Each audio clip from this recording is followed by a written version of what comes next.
August 26. ఆయన యందు సంపూర్ణమైన నమ్మకాన్ని ఉంచుము.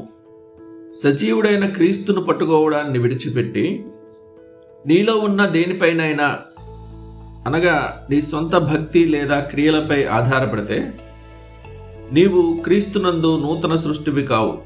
నీవు రక్షించబడలేదు. క్రీస్తు ద్వారా పాపులను రక్షించడానికి ప్రభువు ఇప్పుడు విశ్వాసనియమము అనబడే ఒక ధర్మశాస్త్రాన్ని విధించాడు. క్రీస్తునందు విశ్వాసముంచే ప్రతి ఒక్కరి రక్షణ విషయంలోనూ, విశ్వసించని ప్రతి ఒక్కరి దండన విషయంలోనూ ఈ నియమాన్ని ఖచ్చితంగా అమలు చేయడానికి ఆయన ఒట్టు పెట్టుకున్నాడు. ఈ ప్రణాళిక పరిపూర్ణంగా పనిచేసేలా చూడడానికి దేవుడు తన కుమారునికి ఒట్టును అప్పగించాడు.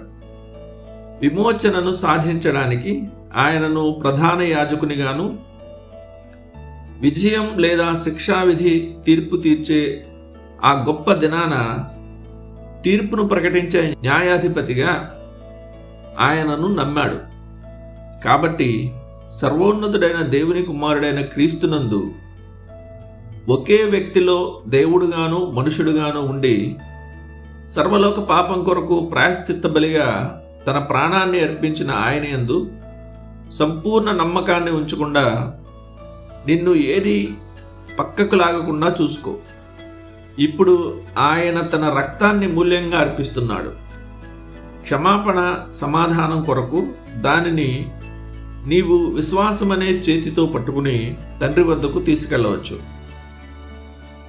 ఒకవేళ అబద్ధ బోధకులు వచ్చి నిన్ను ఒక క్రీస్తు నుండి మరో క్రీస్తుకు, నీకు వెలుపల ఉన్న క్రీస్తు నుండి నీ లోపల ఉన్న క్రీస్తు వద్దకు రమ్మని పిలిచిన ఆ మార్గం దేవుని నుండి వచ్చినది కాదని తెలుసుకో.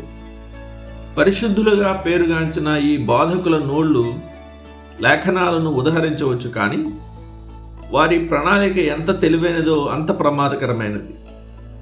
ఎవరైనా నిన్ను వెలుపల ఉన్న క్రీస్తు నుండి నీ లోపల ఉన్న క్రీస్తు వద్దకు పిలిచినప్పుడు రమ్యంగా కనిపించే ఆ బోధ మారువేషాన్ని తొలగించి చూడు.